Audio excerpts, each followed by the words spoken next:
কোন জেলা থেকে কোন দল কত ডিভিডেন্ড পাবে সেই নিয়ে আলোচনা তীব্র আকার ধারণ করছে। সিপিএম এর গড়, সেই গড় সিপিএম এর গড় থেকে ছিনিয়ে নিয়েছে তৃণমূল। ভাঙড় এবং ক্যানিং পূর্ব বিধানসভা তৃণমূল আদৌ কি ধরে রাখতে পারবে? দক্ষিণ 24 পরগনা জেলার 31টা বিধানসভা কেন্দ্রের মধ্যে 2টি কেন্দ্র এখন গলার কাঁটা মমতা ব্যানার্জির। 26-এর বিধানসভা নির্বাচন, এই 26-এর বিধানসভা নির্বাচনকে ঘিরে যেদিন দিনক্ষণ ঘোষণা হয়েছে বিধানসভা নির্বাচন দোরগোড়ায়, ঠিক সেদিন থেকেই রাজনৈতিক চাপানুতর এবং তার পরবর্তী সময় রাজনৈতিক হিংসা, ভোট কাড়াকাড়ি, বুথভিত্তিক রাজনীতি সব কিছুই শুরু হয়ে গেছে।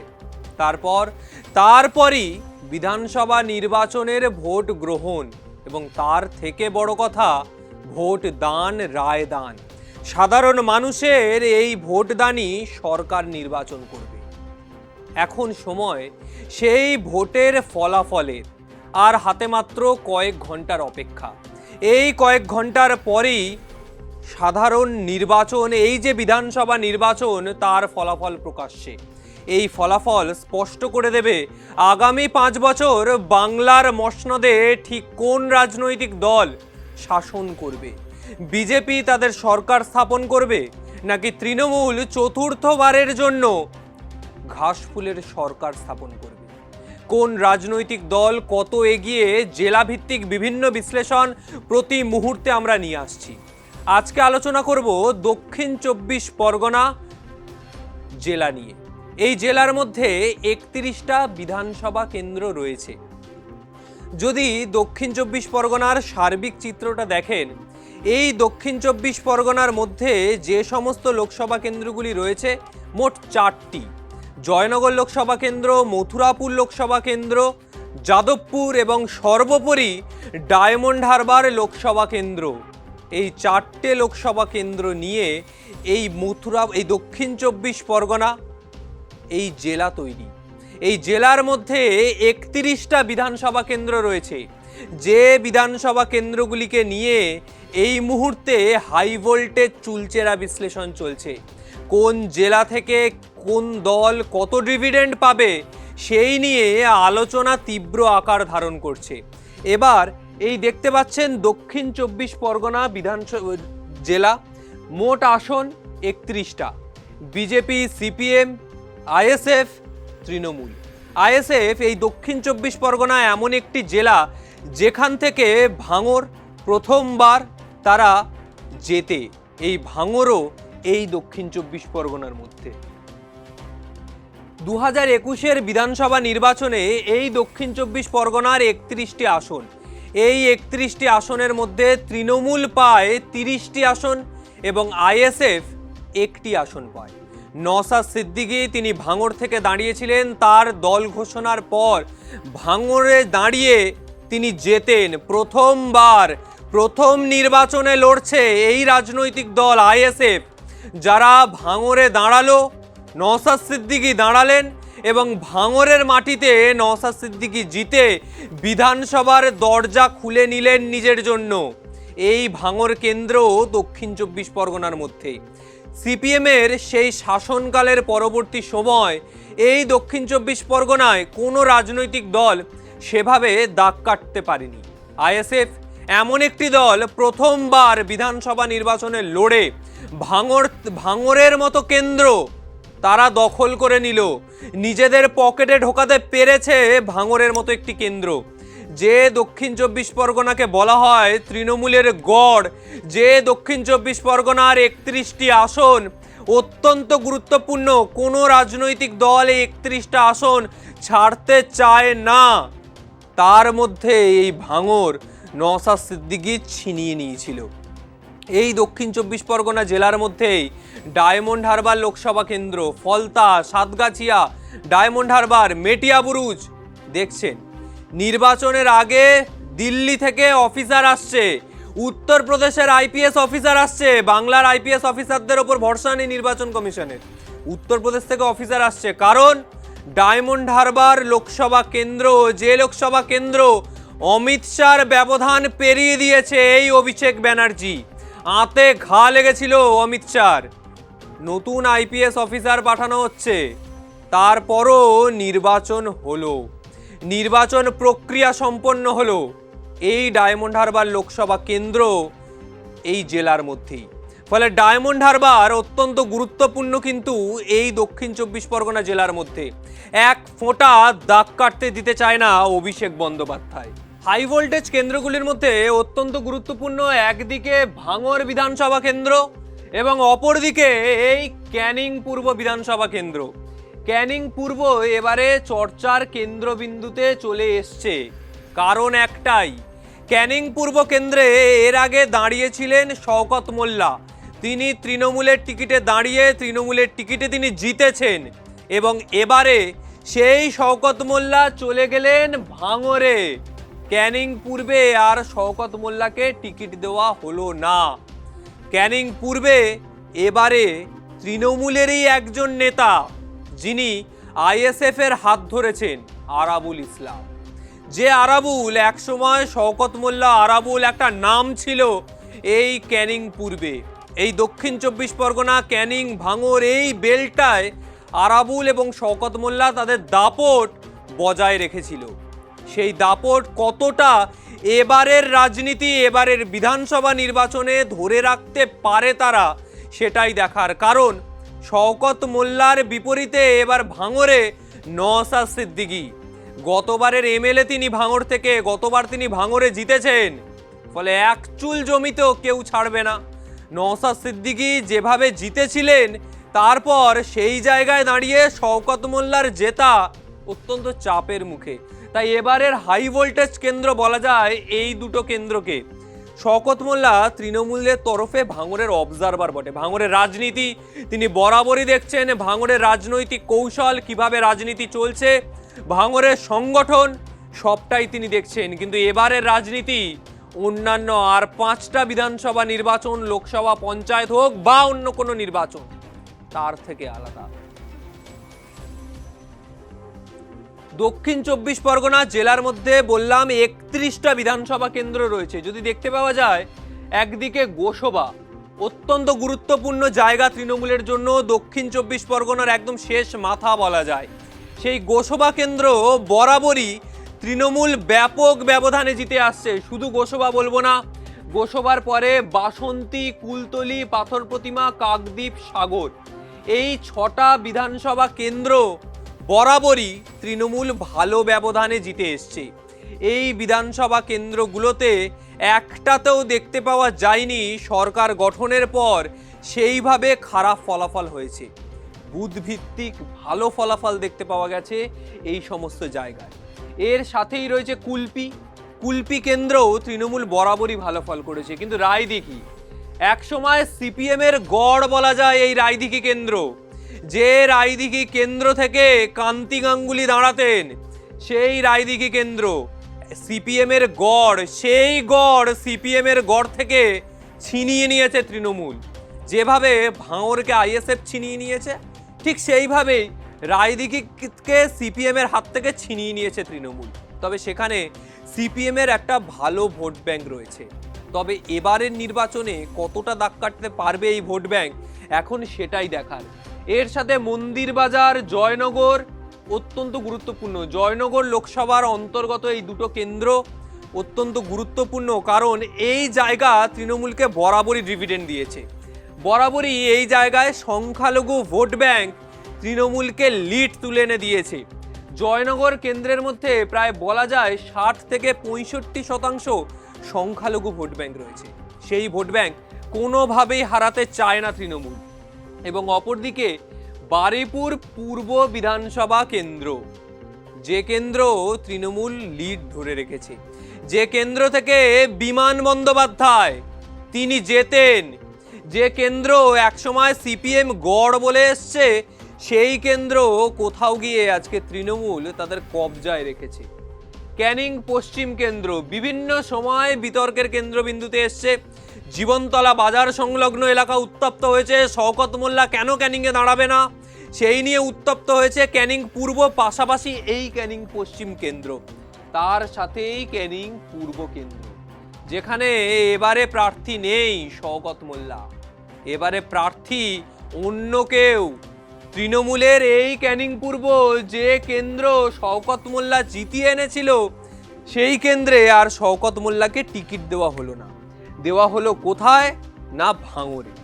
এর সাথেই রয়েছে বারুইপুর পশ্চিম কেন্দ্র, মগরাহাট পূর্ব, মগরাহাট পশ্চিম, ডায়মন্ড হারবার অত্যন্ত গুরুত্বপূর্ণ, এবং ফলতা।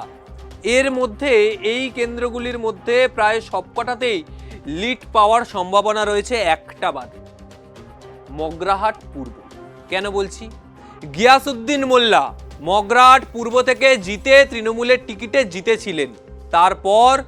তারপর এই গিয়াসউদ্দিন মোল্লা, তার ছেলে, তার সিকিউরিটি গার্ড, তাদের বিরুদ্ধে একাধিক শ্লীলতাহানির অভিযোগ আসে, একাধিক সময় দুর্নীতির অভিযোগ আসে। তৃণমূলের নাম করে মাঠ থেকে টাকা তোলা হচ্ছে, মার্কেট থেকে টাকা তুলছেন গিয়াসউদ্দিন মোল্লা, সেই অভিযোগ আসে এই মগরাহাট কেন্দ্রে। ফলে এখানকার মানুষ বা বিভিন্ন ক্ষেত্রে বুথ ভিত্তিক রাজনীতির কথা যদি বলা হয়, কতটা ভোট পাবে তৃণমূল, সেটাই এখন দেখার। এখানে গেল 18টা বিধানসভা কেন্দ্রের কথা বললাম। এবার বাকি বিধানসভা কেন্দ্রের কথা যদি বলি, সাতগাছিয়া এবং বিষ্ণুপুর বিধানসভা কেন্দ্র দুটোই ডায়মন্ড হারবার লোকসভার অন্তর্গত। ডায়মন্ড হারবার লোকসভার অন্তর্গত এই দুটো কেন্দ্র বরাবরই তৃণমূলকে লিড দিয়েছে। লোকসভা নির্বাচনে সব থেকে বেশি লিড এসছে অভিষেক বন্দ্যোপাধ্যায়ের এই সাতগাছিয়া এবং বিষ্ণুপুর কেন্দ্র থেকে, যে প্রায় 10 লাখের ব্যবধানে অভিষেক বন্দ্যোপাধ্যায় জিতলেন। সব থেকে বেশি লিড এই দুটো কেন্দ্র থেকে পেয়েছেন অভিষেক বন্দ্যোপাধ্যায়। এরপর সোনারপুর দক্ষিণ বিধানসভা কেন্দ্র। এবারে তৃণমূলের প্রার্থী গতবারেও ছিলেন লাভলি মৈত্র বা অরুন্ধতী মৈত্র। এবারের রাজনীতি সোনারপুর দক্ষিণে খানিকটা অন্যরকম। সোনারপুর দক্ষিণে কিছু কিছু জায়গায় কাউন্সিলরদের বিরুদ্ধে একাধিক অভিযোগ, একাধিক দুর্নীতির অভিযোগ সামনে এসেছিল। 21-এর বিধানসভা নির্বাচনে এই সোনারপুর দক্ষিণ কেন্দ্রে সোনারপুর বাজার সংলগ্ন সোনারপুর স্টেশনের ঠিক নিচে, ব্রিজের নিচে গুলি চলার ঘটনা ঘটে। এই বিধানসভা নির্বাচনকে কেন্দ্র করে প্রথমবার দাঁড়িয়েছিলেন লাভলি মৈত্র, তিনি জিতেছিলেন। এবারও হাজার জটিলতার মধ্যেও প্রার্থী হলেন লাভলি মৈত্র। তার সাথে ভাঙড় বিধানসভা কেন্দ্র, আইএসএফ এর গড় বলা হয়। একসময় তৃণমূল গোটা দক্ষিণ 24 পরগনায় রাজত্ব করছিল, সেই জায়গায় দাঁড়িয়ে আইএসএফ এর গড় বলা হচ্ছে এই ভাঙড়কে। কারণটা বললাম, নওশাদ সিদ্দিকী এক চুল জমি ছাড়বে না শওকত মোল্লাকে, এবং ছাড়েও নি এই রাজনৈতিক ময়দানে। ফলে এখন দেখার ভোটের ফলাফলে মানুষ কোন দিকে রায় দেয়, মানুষ কাকে বেছে নেয় তাদের নেতা হিসাবে, তাদের অভিভাবক হিসাবে কাকে বেছে নেয়। কসবা জাভেদ খান কলকাতা সংলগ্ন হলেও এই কসবা কেন্দ্র পড়ছে দক্ষিণ 24 পরগনা জেলার মধ্যে। বরাবরই এই কেন্দ্রে তৃণমূল লিডে ছিল। গুলশান কলোনি হোক বা কাউন্সিলরকে গুলি, বিভিন্ন ঘটনা এই কসবায় ঘটেছে। শান্তিপূর্ণ বলা যায় না। ভাঙড়ের পাশাপাশি এই কসবার নামটা দেখলেই বোঝা যায় দুটো কেন্দ্র প্রায় সিমিলার, একই রকম। দুটো জায়গায় অশান্তিও একই রকমই হয় সারা বছর। এছাড়াও যাদবপুর, সোনারপুর উত্তর, টালিগঞ্জ, এই 3টে কেন্দ্র যাদবপুর লোকসভার মধ্যে। যাদবপুরে এবারের প্রার্থী মলয় মজুমদার, দেবব্রত মজুমদার, গতবারে তিনি বিধায়ক। সোনারপুর উত্তর ফিরদৌসী বেগম, তিনি গত 2 টার্মের বিধায়ক ছিলেন, এবার 3য় টার্মে দাঁড়িয়েছেন। তার স্বামী নজরুল আলী মণ্ডল, তিনিও কাউন্সিলর রয়েছেন। এবং এর পাশাপাশি টালিগঞ্জ অরূপ বিশ্বাস। এই 3টে কেন্দ্রই যাদবপুর লোকসভার অন্তর্গত। 3টে কেন্দ্রেই হাড্ডাহাড্ডি টক্কর যদি বলা যায়। যাদবপুর সিপিএম বেল্ট অত্যন্ত ভালো, সিপিএম এর গড় তারাই তথাকথিত গড় বলে থাকে এই যাদবপুরকে। যাদবপুরের মধ্যে সিপিএম এর যে সীমাবদ্ধতা সেটা দেখতে পাওয়া যায়। ফলে যাদবপুরে কোনোবারই তৃণমূলের জেতা যে ব্যাপক ব্যবধান তা কিন্তু দেখতে পাওয়া যায় না। সোনারপুর উত্তর তৃণমূলের প্রার্থী ফিরদৌসী বেগম, বিজেপির প্রাক্তন আইপিএস দেবাশিস ধর এবং সিপিএমের মোনালিসা সিনহা, সামনে কমরেডটা যুক্ত করে দেবেন। এরা তিনজন এই জায়গায় দাঁড়িয়ে এবারের প্রতিদ্বন্দ্বিতা করছে। কিন্তু গতবারেও মোনালিসা সিনহা ছিলেন সিপিএমের প্রার্থী হিসাবে, 21-এর নির্বাচনে বাম সরকার গঠনের লক্ষ্যে দাঁড়িয়েছিলেন তিনি। কিন্তু ফিরদৌসী বেগম প্রায় 55,000 ভোটের ব্যবধানে জিতে গিয়েছিলেন। টালিগঞ্জ কেন্দ্র, অরূপ বিশ্বাস বরাবরই এই টালিগঞ্জ কেন্দ্রকে ধরে রেখেছেন। বেহালা পূর্ব কেন্দ্র এবং তার সাথেই বেহালা পশ্চিম। পার্থ চট্টোপাধ্যায়ের পরবর্তী সময় এই দুটো কেন্দ্র অত্যন্ত চর্চার কেন্দ্রবিন্দুতে এসছে। একবারে এই কেন্দ্রের মধ্যে শিক্ষক নিয়োগ দুর্নীতি, এই কেন্দ্রের মধ্যে বিভিন্ন আইনি জটিলতা বিভিন্ন সময় দেখতে পাওয়া গেছে। এছাড়াও মহেশতলা, বজবজ এবং মেটিয়াবুরুজ, এই তিনটে কেন্দ্র ডায়মন্ড হারবার লোকসভার অন্তর্গত এবং ডায়মন্ড হারবার লোকসভার মধ্যে সব থেকে বেশি সংখ্যালঘু ভোট ব্যাংক এই মেটিয়াবুরুজ, বজবজ এবং মহেশতলা কেন্দ্রে। এই তিনটে কেন্দ্র বরাবরই অভিষেক বন্দ্যোপাধ্যায়কে ব্যাপক লিড দিয়েছে। এই তিনটে কেন্দ্র দিয়েই অভিষেক বন্দ্যোপাধ্যায় তার সেবাশ্রয় শুরু করেছিল। ফলে এই তিনটে কেন্দ্র যে এবারের নির্বাচনে কতটা লিড তুলে দেয় এখন সেটাই দেখার। কারণ দক্ষিণ 24 পরগনা তৃণমূলের গড়, ফলাফল কোন দিকে যায় এখন সেটাই দেখার। 2026-এর বিধানসভা নির্বাচনের সম্ভাব্য ফলাফল এই দক্ষিণ 24 পরগনা জেলার, যেখানে তৃণমূল রাজ্যের শাসক দল পেতে পারে প্রায় 29টার কাছাকাছি সিট, 29টা আসন পেতে পারে। এবং অপরদিকে আইএসএফ, যারা গতবারে ভাঙড় কেন্দ্র থেকে জিতেছিল, একটা পেয়েছিল, তাহলে এবারে 2 কেন বলা হচ্ছে? কেন আইএসএফ 2টো আসন পাবে? আর কোন আসন? ক্যানিং পূর্ব বিধানসভা কেন্দ্র। হাই চান্স রয়েছে আইএসএফ এর ক্যানিং পূর্ব বিধানসভা কেন্দ্র জেতার। কারণ আরাবুল ইসলাম, তিনি তৃণমূলে থাকাকালীন ব্যাপক অভিযোগ এসেছিল কোন স্কুল শিক্ষিকাকে জলের জগ ছুঁড়ে মেরেছিলেন আরাবুল ইসলাম। এতটাই শান্ত নেতা তিনি। তারপর ক্যানিংয়ে বোম বাঁধা, ক্যানিংয়ে বোম পড়া, জীবনতলা বাজার উত্তপ্ত হওয়া, তৃণমূল থেকে সাসপেন্ড হয়েছিলেন এই ঘটনার জন্য। তারপর দলের হাতে পায়ে ধরার পর আবার দলে ফিরে এসছে। কিন্তু টিকিটটাই আসল, টিকিট ছাড়া তো কেউ দলে থাকে না। ফলে টিকিট না পাওয়ায় আইএসএফ এর হাত ধরেছেন আরাবুল ইসলাম। আর এই আইএসএফ এর টিকিটে এবার নিজের চেনা পরিচিত কেন্দ্রে আরাবুল ইসলাম এবং অপরদিকে নওশাদ সিদ্দিকী ভাঙড়ে। ফলে ভাঙড় এবং ক্যানিং পূর্ব বিধানসভা তৃণমূল আদৌ কি ধরে রাখতে পারবে? দক্ষিণ 24 পরগনা জেলার 31টা বিধানসভা কেন্দ্রের মধ্যে 2টি কেন্দ্র এখন গলার কাঁটা মমতা ব্যানার্জির, 2টি কেন্দ্র এখন গলার কাঁটা অভিষেক বন্দ্যোপাধ্যায়ের। ফলে এখন এই দুটো কেন্দ্র আদৌ কি ধরে রাখতে পারবে এরা? এখন সেটাই দেখার। আর কয়েক ঘন্টার অপেক্ষা, তারপরেই এই 26-এর বিধানসভা নির্বাচন, এই মহাসংগ্রামের ফল প্রকাশ। সময় এখন সেই ফলাফলের, মানুষ কাকে বেছে নিয়েছে, কোন কেন্দ্র থেকে কাকে জেতানোর জন্য মানুষ ভোট দিয়েছে, এখন সেটাই দেখার। বিভিন্ন সময় বিভিন্ন বিধানসভা, বিভিন্ন জেলা ভিত্তিক পর্যালোচনা নিয়ে আমরা আসবো আপনাদের সামনে এবং সামনে বিধানসভা নির্বাচনের ফলাফল প্রতি মুহূর্তের প্রতিটা আপডেট তুলে ধরবো। আপাতত আজকের মতো বিদায় নিচ্ছি। ভিডিওটা ভালো লাগলে অবশ্যই লাইক, কমেন্ট করুন, চ্যানেলটি সাবস্ক্রাইব করুন, আপনার মতামত জানান। আগামী সময় আর কোন কোন বিষয় নিয়ে ভিডিও দেখতে চান অবশ্যই জানাবেন। নমস্কার।